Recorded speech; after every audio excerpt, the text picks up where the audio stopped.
Welcome to the Record Celtic podcast brought to you by NordVPN. My name is Daniel Conn. I'm delighted to be joined by Record Sports Michael Gannon and Ryan McDonald. Guys, how goes it? Oh, good, Dan. Take two after yesterday's show gets scrapped. Absolutely, aye. We were recording, Mick, the Celtic pod yesterday, only for it to be interrupted by Ryan's exclusive story about Dyes and Maida, which I'm sure we will come to at some point throughout the show. Oh, he's going to go with it. Well, he's not. That's nice, eh? Getting shunned already. Let's never mind that. The reason why we have to apologise that Ryan and myself are a bit worse for wear because we're out last night and all one of our boozy nights out at Martin O'Neill. So we're feeling the effects of another Martin session. So we're struggling a wee bit. Maybe we should actually just clarify that. Martin was talking at the weekend about his boozy time with the boys in Portugal, the journalists in Portugal. That never happened, folks. That did not happen. We're not out behaving with Martin O'Neill in Portugal. He did say at the end, Mick, he was joking, but there was actually a lot of people on Twitter actually fell for it. Well, no, this is why I think we better clarify this, because no, we're not out behaving with Martin O'Neill in Portugal. That's not have been pre-season where I have been out behaving with managers. But not this time, because obviously we're all older and wiser, including Martin himself as well. He's a busy man, so no, we didn't have a big boozy night out, or even ourselves. We were very well behaved out there in Portugal. It was very professional, weren't we, Ryan? Yes, absolutely. Just read a couple of books at night, and then that was us. Nice early kit. Exactly. Fresh as daisies. So no, unfortunately, no, there wasn't the big swally with Martin. Unfortunately, maybe next soon. Season. Maybe so. Right, plenty of transfer stuff for us to be getting on with. Maybe we should start there, Ryan. Dyes and Maida, I know it came out yesterday, obviously, but he's all but gone. What can you tell us more? He's off to Ipswich Town, it looks like. Yeah, I would expect that one to be concluded some point later on this week. I think Friday announcement has been penciled in by Ipswich.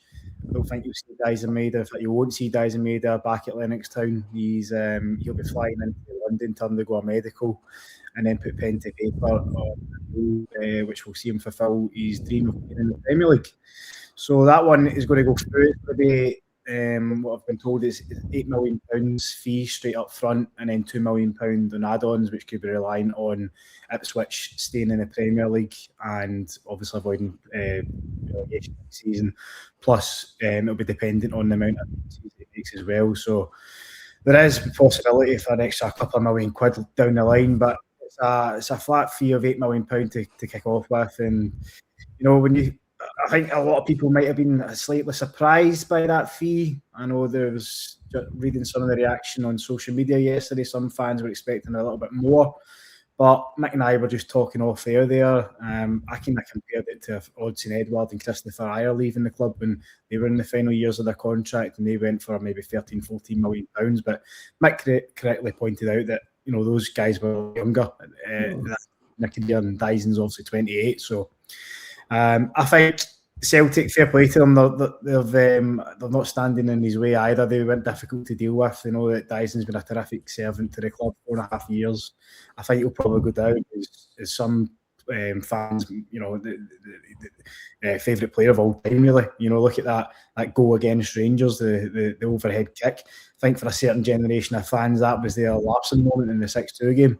You know, that's forever folklore. So I think he was a bit down in dumps most of last season, but he really came alive when it mattered in the final weeks and scored 9 goals in 7 games. And what a way to sign off, because he's really to that title trial. So they won the Scottish Cup as well. So I think Maida's been an absolutely phenomenal player. I think he's going to be possible to replace. For me, you're looking at he's dead. I mean, he scored 53 goals a couple of seasons ago. So, you know, he might not be the most technically gifted player in front of goal, but he's still got a knack of scoring in big games, and he was definitely, as things stand, Celtic's best striker. So they're losing him, and then he's obviously a winger as well, and equally capable of playing out wide as well. So they'll need to fill 2 positions, Celtic. So they're losing kind of two really. So it'll be a massive void at Celtic. I think he'll go with all the fans' best wishes, and obviously he was signed by what I think it was £1.5 million by Ange Postecoglou in January 2022. So Celtic have more than get the money's worth out of him, and they're going to make a nice profit as well. So I think it's just the best outcome for all parties really, and good luck to him.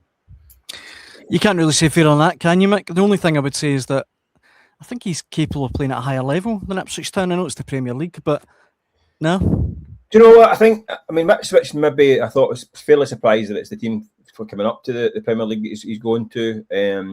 I don't think he's got the technical capabilities to play for a kind of top 8, top 10, because he doesn't keep possession well enough for these kind of teams. They're all possession based. Whereas if you're a team in the bottom half who are maybe hitting the counter attack, he's ideal. He's got pace to burn. So he's not the most technical. So I could see him playing kind of bottom kind of chunk of the Premier League, or even in the top bit of the Championship, because obviously that division, big lump centre halves, the last thing they want is a guy who's got pace running at them on the break. So I think that's his market. I mean, £8 to £10 million. I kind of tend to agree with Ryan. I think that does look like a bit of a bargain. Which I think because of the sins of last summer, Celtic couldn't really drive a hard bargain this time, and they can't wait. I mean, in an ideal world, like last summer, you wait to the end of the window, you cash in, you get your 15, 20 million quid, and you have a replacement lined up. Celtic don't work that efficiently, unfortunately, in the current climate in terms of the market. Well, at least this time they've still got 5 weeks of the window left now to mind you, current form takes Celtic about 18 months to replace players that leave. But in theory, they've got 5 weeks to get the two players. As Ryan says, it's not just one, because he's not only the best striker at the club, he's also the best winger. So they're having to replace basically two positions. You think Camilo Duran is a kind of semi-replacement. He looks like a kind of high-pressing attacking player, can play up front or out wide. So he does look as though he fits the bill, but he's a long way to go to fill Dyson Mader's size 7s. So we'll see. Celtic, a lot of work required still at Celtic, obviously. But losing Mader is going to be a major blow. It doesn't just losing a player. You probably need to change the entire way Celtic play. For the last 18 months or so, they've played a certain way to suit Dyson Mader, whether out wide or up front. So by losing him, they probably need to change a lot of the way they play. But they're going to do it anyway under Martin O'Neill, I guess. But it's a great enigma, a guy who could score an overhead kick like the one against Rangers, or could fall on his backside the touchline, try to trap it at times. It could infuriate. I mean, his chances he missed against Kairat last year, remember, both legs, 2 legs, quite capable of doing that at times as well, but incapable of moments of absolute magic. He will be fondly remembered around Celtic Park, and very, very hard to replace. Absolutely. We'll come to players that might be coming into Celtic in a little moment or two, but two players that won't, it looks like, be playing for Celtic next season, Ryan, is Kelechi Iheanacho and Marcelo Saracchi. I know, obviously, it's kind of old news now, but we haven't really had a Celtic podcast since the news came out. Mac, you've written a really interesting piece for Record Sport Online on both those players, which is online just now, which we'll come to. But Ryan, how do you see that situation? Yeah, the optics of it don't look great for Celtic, do they? I think Martin O'Neill, looking at Marcelo Saracchi, first of all, Martin O'Neill, I think, first came out in February. Might have actually been Mick that asked the question. And he stated that if he was Celtic manager next season, he would like to keep Marcelo Saracchi at the club. We asked him, I lost count of many times we asked him about both Saracchi and Iheanacho on the pre-season trip to Dublin and Algarve, and he made it clear he wanted both of them in the door, and I think he was quite confident that deals would be struck. So I think it came as a big surprise that neither are going to be at Celtic next season. You can argue the merits of whether they deserve to be there or not.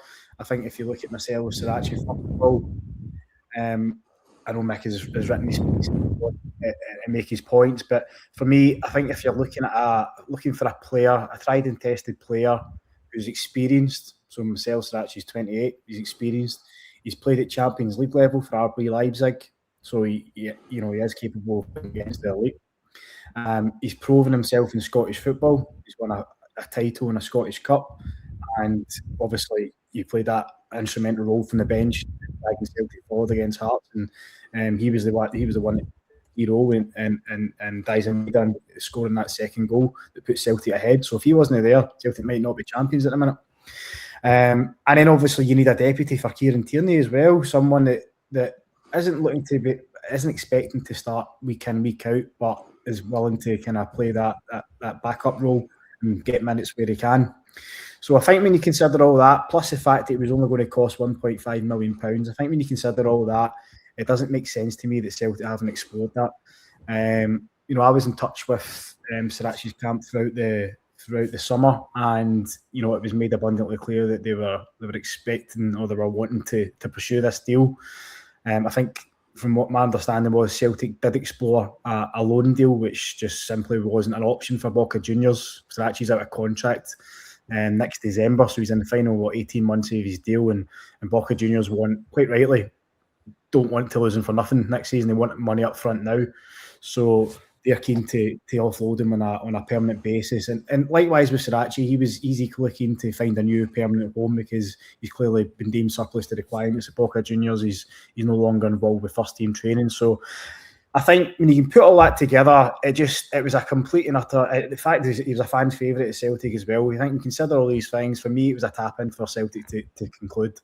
And I'm really surprised that they've not managed to do it. And more importantly, it was Martin O'Neill that wanted to sign him as well. So for whatever reason, that deal's not happened.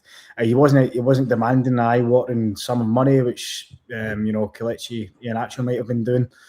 But so it makes it even more bewildering to me that he's not currently a Celtic player. On the other hand, you look at Kelechi Iheanacho. For me, I've been on record many times saying I would have kept him in the building. I think goal scorers come at a premium, and when you've got somebody like Kelechi Iheanacho who scored in such powder keg moments last season, we all know if he didn't score the winners against, keep his cool against Motherwell, scored against Hibs, scored against Dundee, really kind of bailed Celtic out last season, then Celtic wouldn't have been champions. So yeah, he was a panic signing by Brendan Rodgers after the transfer window shut last summer.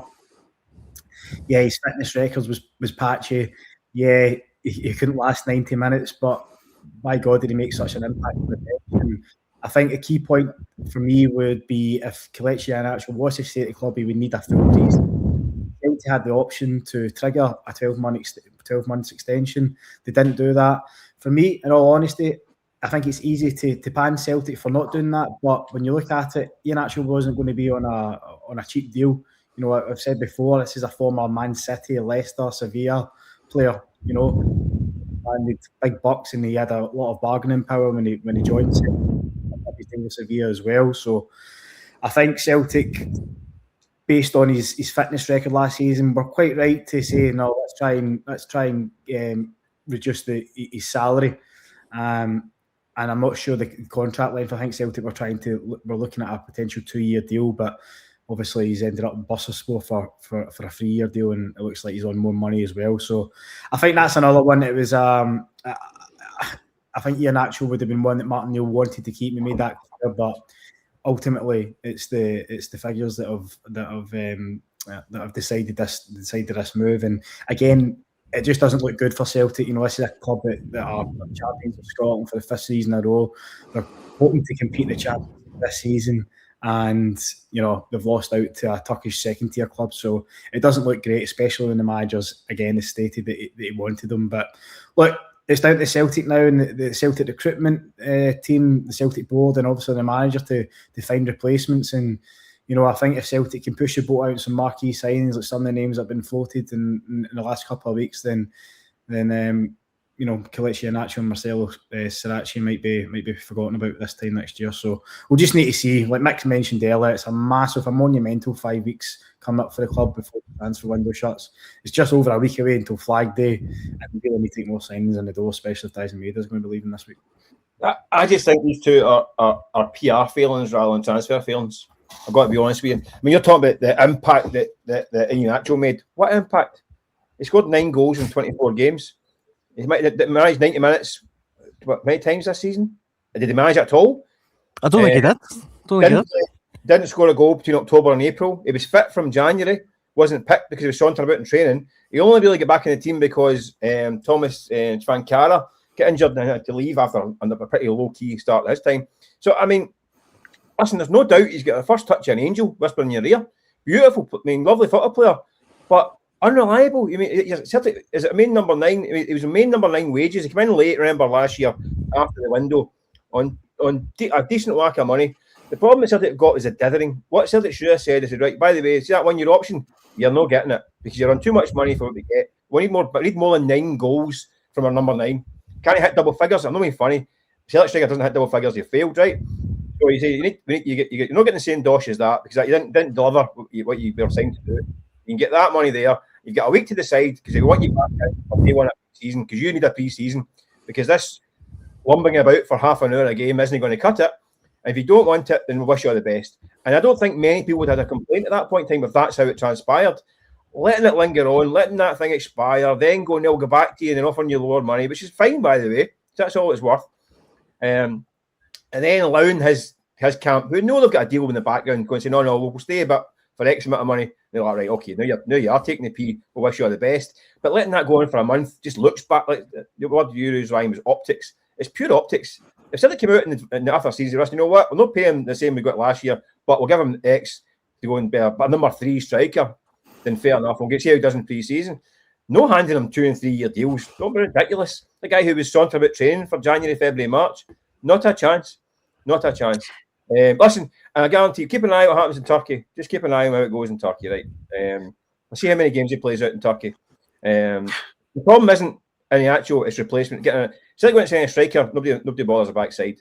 Saracchi, I think, is a good wee player, but again, you can't hand him a 2 or 3 year contract. He's played 102 games, 102 starts his entire career. He's 28. Didn't realise that. Well, he was signed as Kieran Tierney's backup and missed 4 months of the season and been injured. He only started 10 games last season. This is the guy's meant to lighten the load in Kieran Tierney, and Kieran Tierney ends up having to carry the load for 50 odd games. So it didn't work out the way it was planned. Because and again, another player who's I think was a neat little player couldn't last 90 minutes. He managed it 3 times last season. So I mean, again, so if you get him on loan, you think, well, fair enough. Handy little backup if he stays fit, if you get him on loan. 3 year contract? Sorry, pal. That's not going to happen. But again, if you see that at the end of May and it doesn't happen, you move on, you bring in a left back, it's not an issue.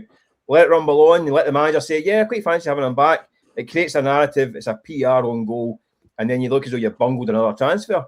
Which it's to have, because it hasn't been managed strategically enough. So it's purely optical. I mean, these are guys who are good wee players, but there's issues with them. There is issues with them that make them not worth the risk of a 2 or 3 year contract, let's be honest. So, but the problem is that they haven't been equipped to move on quickly from that. Set a deadline, tell them this is the deal, back in day one if you want to come back. If not, all the best. They haven't done that, and it's created this. It's happened all summer, by the way. The built up, this narrative is built up about the bungling of transfers and the dithering and all that stuff, and it's creating fan anger, and it builds up and ends up on Saturday with about 5,000 Celtic fans in the stands, friendly. So it's perception against reality and not quite matching up. But at some point, Celtic are going to need to step into reality. I mean, Ryan, Mick does make a few good points. The one thing that I would say is no, I thought Ryan made a good case for keeping both the players, and I would throw in that Iheanacho, although he only got 9 goals, 4 of them were winning goals. Yeah. No, I'm not being funny, Dan, but you're a Celtic striker. That's kind of your job. I don't want to sound like Roy Keane. That's your job. So if he scores 4 winning goals for 30 grand a week, is that good value for money? He should be scoring 24 winning goals. Fair point, Ryan.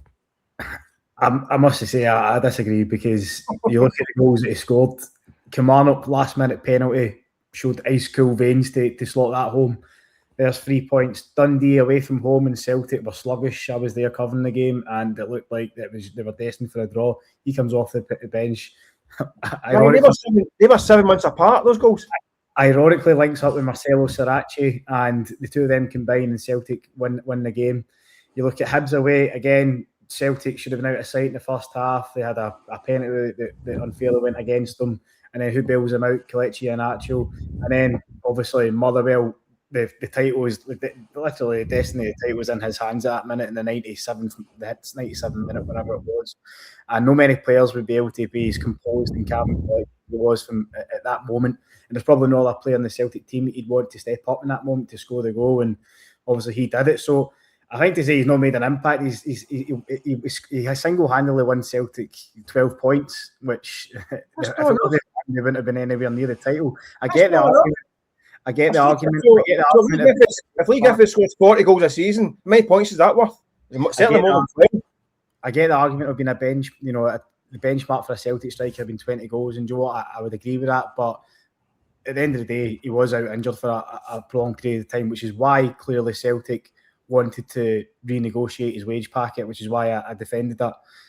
Because I think if he was on astronomical fees, in excess of £25,000-30,000 a week, then I think Celtic were quite right to try and knock that down a notch. And unfortunately for them, what I do agree with you, Mick, is the fact that they should have set a deadline. As I said, I think it was massively important that Iheanacho was back. If he was going to re-sign for Celtic, he was back and he had a full pre-season, which Martin O'Neill stated he would have to have, and he wasn't.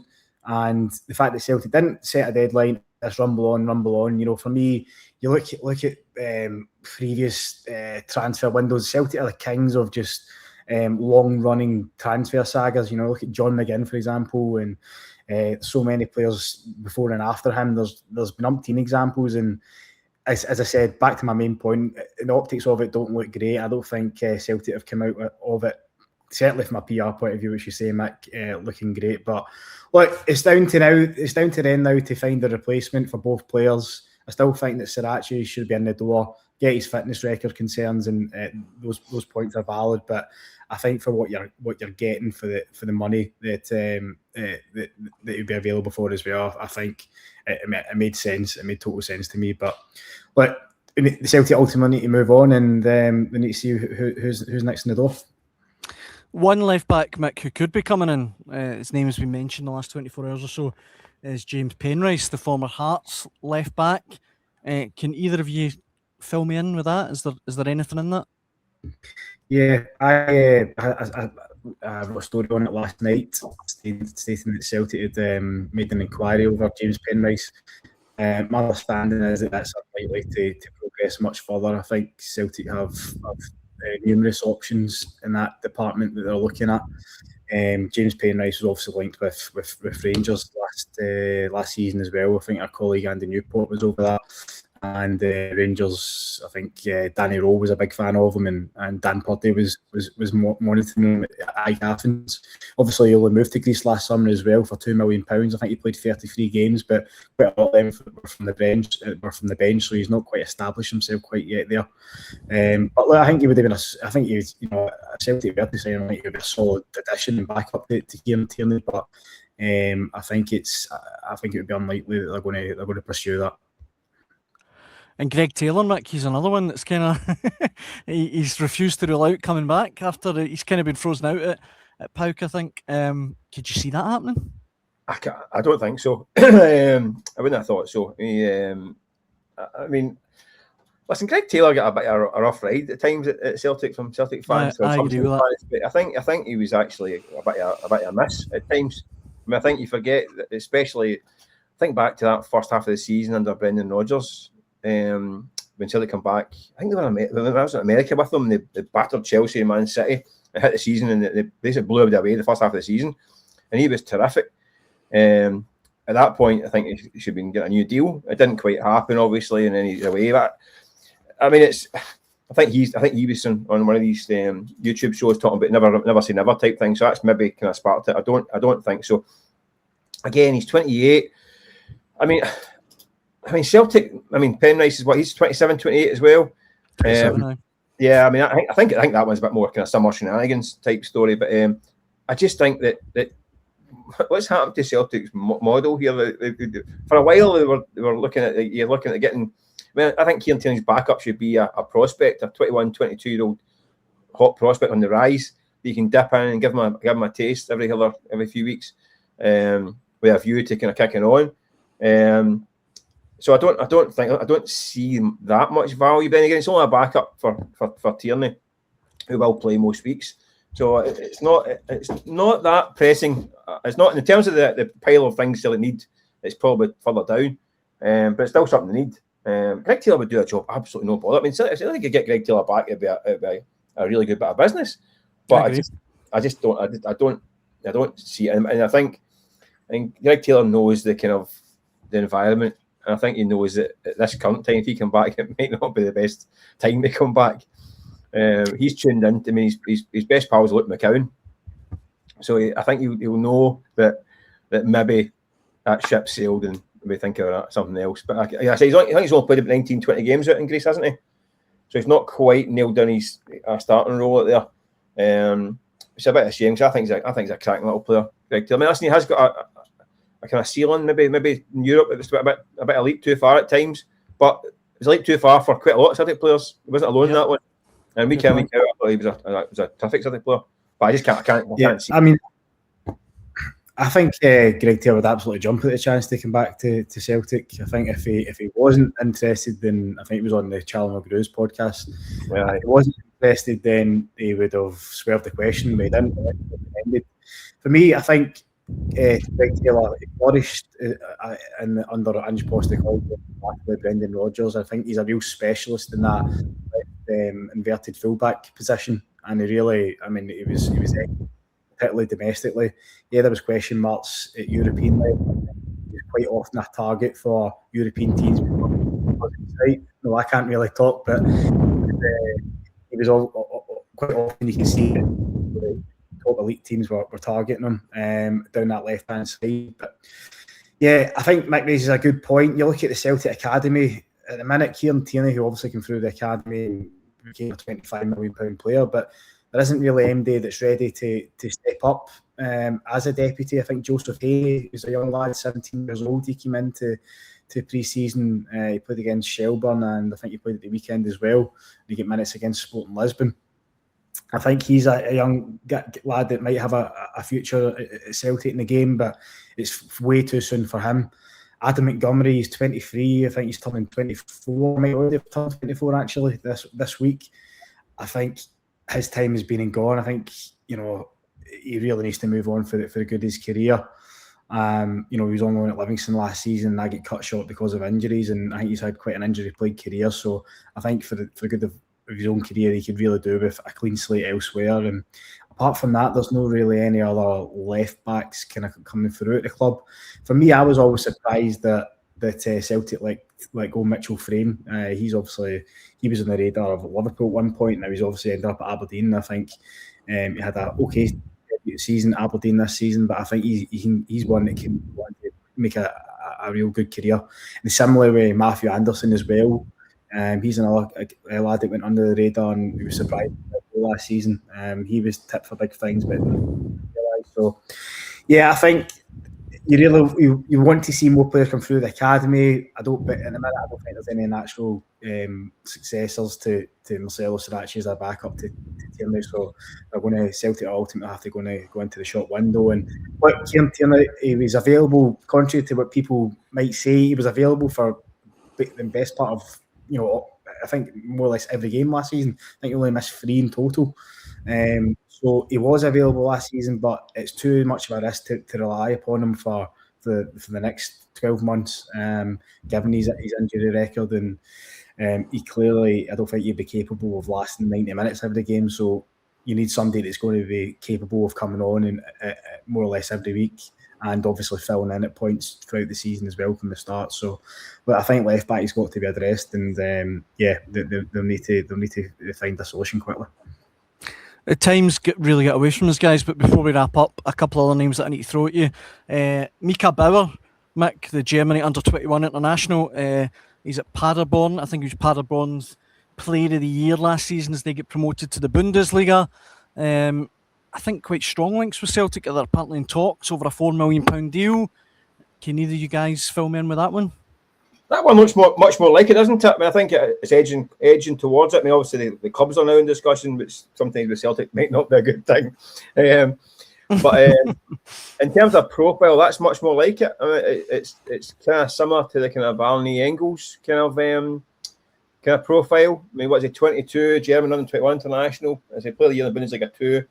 It looks like he's got a high ceiling. That's the kind of, I mean, there's a bit of kind of the way he plays, a kind of number 8, which sounds like a kind of Arnie Engels. I think he can play deeper than that as well, but it sounds like a kind of Arnie Engels replacement to me, rather than a Callum McGregor replacement. I know everyone keeps talking about Callum McGregor's future, but I think it sounds more like an Engels potential successor than anything else. But it fits the bill. I think that's the kind of transfer that punters are thinking. That's what they want to hear, really. An up and coming, highly rated youngster who's also got a bit of pedigree. Played some games and has got a lot of potential. So I think that sounds like the kind of more that fits the bill, really, than any of the kind of a lot of the names that have been mentioned. So they can get that one on the line. That'd be a bonus, especially with the Engels' future still looking a bit uncertain. You'd expect him to go the next few weeks, wouldn't you? I know Forest, who were interested in January, have bought a few in. They're spending their Elliot Anderson money already, aren't they? But you think they will be interested in Engels.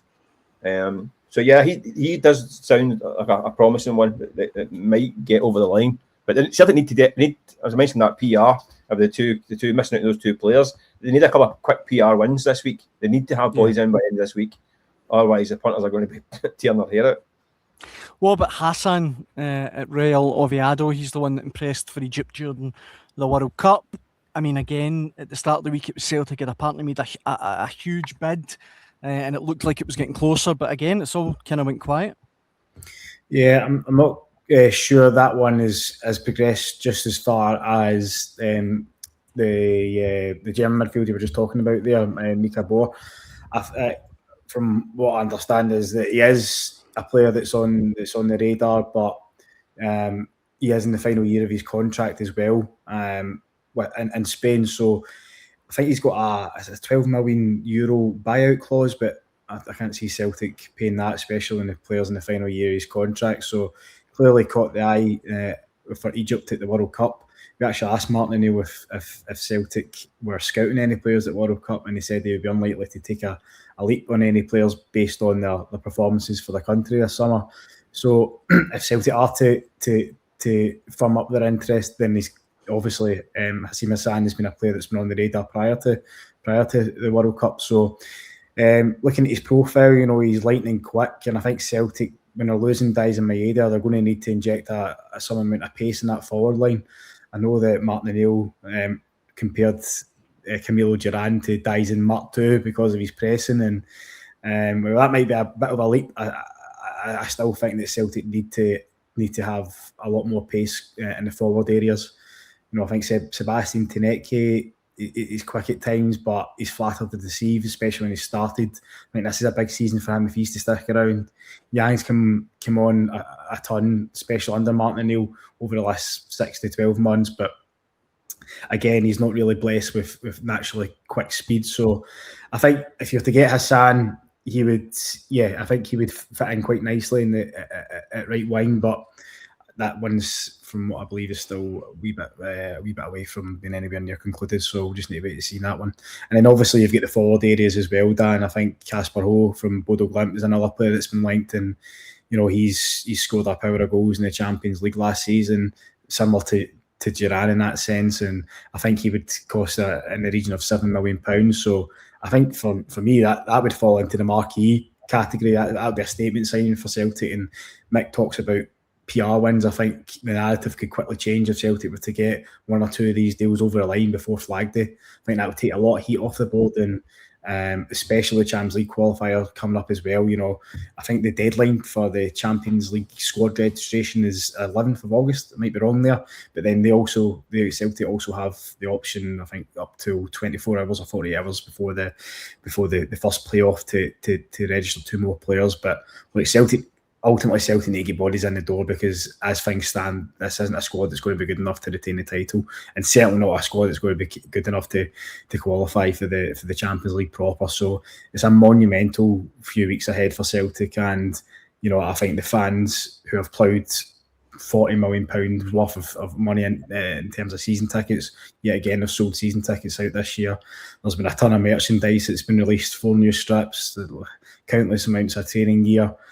Fans I know there's a certain element of fans that are boycotting merchandise at this minute, but there's still, worldwide, there's still fans that are ploughing money in and buying shirts left, right, and centre for families, their kids, and so on and so forth. So, and then there's tickets. Clearly, there wasn't a big uptake in tickets in the Middlesbrough game at the weekend. There might not be against AC Milan either, but Celtic will still make fortunes from ticket revenue in domestic cup games and European competitions this season. So, the Celtic fans are putting money in, and I think it's time for the board to reinvest that in the squad, and I think all eyes will be on that. But from what we're hearing, Celtic are starting to ramp things up, and it might be later than most people wanted, but if they can get new bodies in the door, I think the key date is that Champions League qualifier. If we've got 3 or 4 more bodies in the door for that and quality additions, then I think a lot of this noise will quieten down, and we'll be a much happier fan base. 10-11 days, Mick, before the opening Premiership game of the season.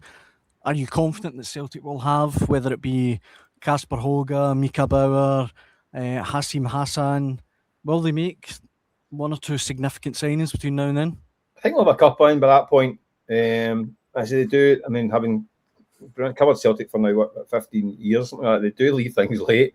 The problem that Celtic have got, they're in a very precarious position because they have to get in. They've got 26, 27 players in the first team squad, which is light anyway. So they need bodies in the door no matter what. But I mean, the Maida's gone or nearly gone, but they could quite easily lose Engels, Alistair Johnson, and Callum McGregor, and Rio Atatis, but obviously as well. You're talking 5. There's 5 of the guys who have really carried this team for the last 3 or 4 years. Yeah. And they'll all need replaced on top of what they need already. So I mean, I can understand why Celtic fans are getting tetchy. I mean, 11 games to go before the start of the season, and the current squad needs 4 or 5 additions without losing those guys. Lose them, need another 4 or 5. So it's getting towards a very, very interesting time for Celtic. They are going to have to mobilise and get guys in the door. I know it's difficult to get. The argument Celtic always say is that it takes longer to get a high level of player. Yeah, but Celtic don't want to pay that money for that level of player, so you have to scale down their expectations.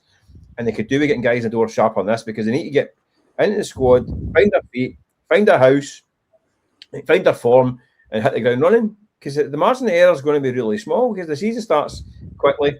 Big games come thick and fast, and this qualifier, if they don't qualify, depending on the draw, they get a decent enough draw and don't get through, people are going to lose their marbles again.